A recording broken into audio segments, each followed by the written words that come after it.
sing. Well, here we go. Let's head back to South by Southwest just a few months ago and have a conversation with hers and then hear their musical sandwich right here on Just Another Minute Sunday. Would you introduce yourselves, please? Hi, I'm Odin Lodding from hers. I'm Stephen Fitzpatrick from hers. You're a pop duo. Haha. We'll get to that. There's Norway and there's Barrow in Furness. Is it Furness or Furnace? Did I do it right? I know, the Beatles are in there somewhere because they're everywhere. Okay, so let's start with Barrow. Where am I? Where is it? How many times do you get asked this? Okay, so you're in the Lake District of the far northwest of England, in Cumbria. It's like an hour and a half drive from Liverpool, but if you get the train, it's going to take 3 hours because there's no direct trains. When you're a kid, do you hop on that train and go to lots of concerts in Liverpool? I mean, London is really far. Yeah, London's super far from Barrow, but no, I mean, it was all about the local gig scene, I guess, in Barrow. There's a very specific kind of thing going on in Barrow with the music there. It's all, it's pretty obscure. And so the story goes that you met over a love of the other big Liverpudlian band, but all kidding aside, from Norway to where you are now, how did that trajectory happen? There was a need for escape from Norway. I do love Norway, but I was. But those nights that never end. Yeah, exactly. You know, like you're in the deep freezing snow, and like it's like in the sticks. You know, you're like ready for like some city life. So how did that happen? Did your parents just basically throw you out of the house and say, "Get out of here"? You know, yeah. You finish college, and you know, you gotta move on with your life, don't you? Okay, so let's do that because that's right in the middle here, and it is important. There are like three types of bands. Those that are very, very proud of the fact that they never made it to uni, that they barely made it out of middle school, right? Yeah. And then there are the ones that wear the college proudly and they say, well, I majored in psychology, so I decided I'd be in a band. Yeah. And then the third is, we dropped out because we just didn't, and we're in a band. Right. So you opened the door. Let's talk about college. You obviously graduated college. What were you going to be? Or did you go to college for music? I think we're the fourth kind. Yeah. Fourth kind. So the fourth kind is we went to music college, which music university, which we're pretty we're happy about. We're glad we did it. I wouldn't have met you if I didn't. So you both went to the same music university? In Liverpool, yeah. But we don't exactly mention it that often, do we?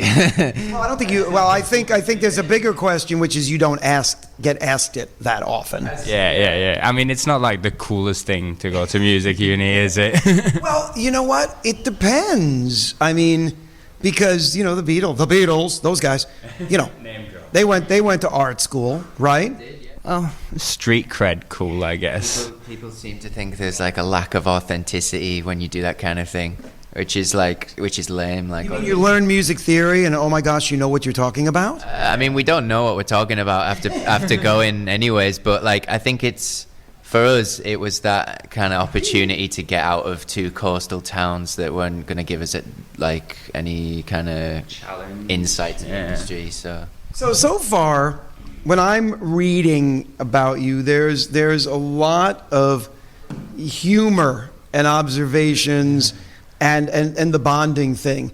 I don't know. Like, it's just natural because like the chemistry between us, I think. Yeah, like the band came from just hanging out late one night and like starting playing like a year in after knowing each other. Like we just like, I guess we'll play something tonight.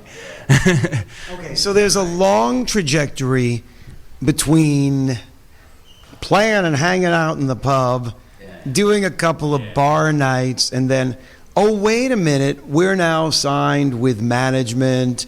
We've got Heister Hit. They're probably doing all sorts of other licensing deals, tons of stuff.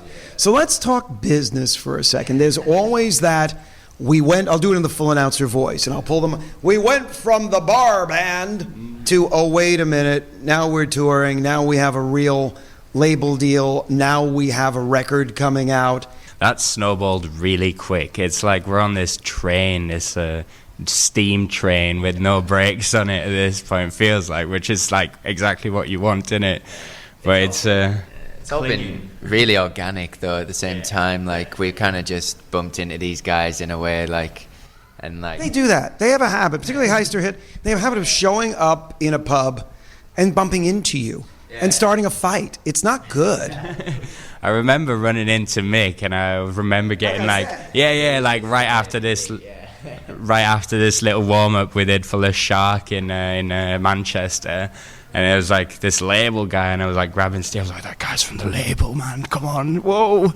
Did you know what a label guy looked like? Did you really think he looked like a label? Sorry, Mick. Did you really think he looked like a label guy? He's got that swanky leather hat, though. I was like, that's a bit of a tip off. So he runs into you. He says, I like you.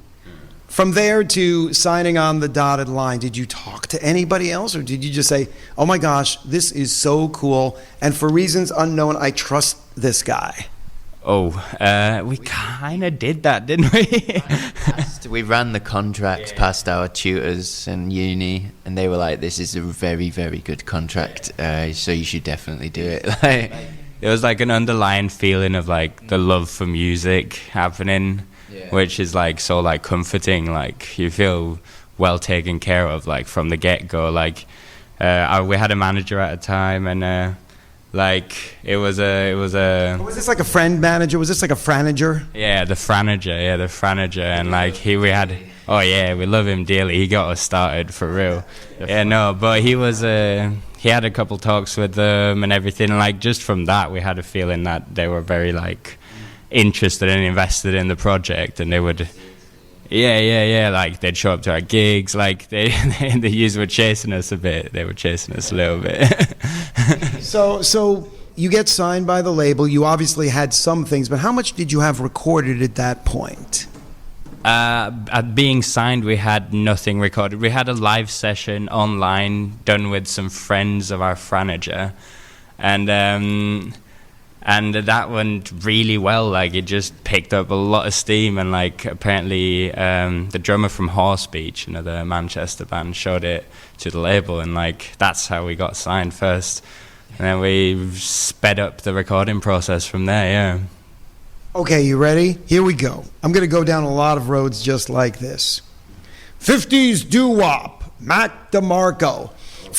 Right, exactly. So you know where I'm going. All of this genrealization is the term that I use, right? You know, I'm starting to read the articles, and it's fairly new, so that's good. Isn't it just about the songs and the melodies and the... Our, like, generation love, like, subgenres and all kinds of... Everything needs to be categorized.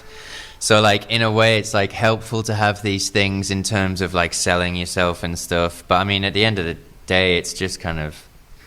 It is what it is. I mean, we like to describe it in all kinds of ways. Like we say that we sound like Twin Peaks, which is like just an aesthetic. You look a little like Laura Palmer. Yeah. We like to think that there's like, it's not just like, it can be labeled in ways other than just genre, you know what I mean? It's like, it's an experience. And you draw inspiration from more than just other music, don't you? Like we don't sit down and think we're going to write a Mac DeMarco song. Like no one's ever. A lot of people probably done that, but we haven't done it anyway. I feel like I haven't done that yet, but then again, maybe I will someday. Let's talk producer, engineer, studio. Obviously, you went to school for this, but I imagine you got with a label and they said, you know who would be cool?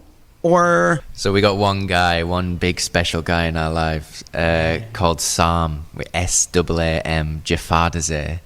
And he's a big, tall guy who he's basically... We latched onto him the minute we realized that he could make us sound really good. He was chasing us for months while we were like pissing around with other people, but we got to him. And now he's our tour manager, driver, live sound engineer, and producer. And he knows how to make you sound like you, which is interesting because a lot of bands, artists don't know how to make themselves sound like them. It's good having the guy who like knows what your guitar should sound like. You think you know, but then he's like, you actually want it like this, and you're like, you're right, Dad. Right, uncle. Yeah, I love you, man. It's kind of that kind of relationship with this guy. Yeah. When you talk about it and you go, okay, this record, do you see this as a big record, or do you see it as kind of, because a lot of bands come out of the gate with the big sound, right, and the reverb's up to the Spinal Tap, right? We turned it up to 11 or 12. Tell me about that. Well, we've always enjoyed being the smaller band. Like, if there's like a massive band playing before us, for example, we'd always enjoy being a bit like scrappy afterwards. Like, try and thrive on that kind of an aesthetic. Let's talk about the small setup. Is it just the two of you and tracks, or no tracks? See where I'm going here? To an extent. It used to be us two and a drum machine. Now it's us two and a Mac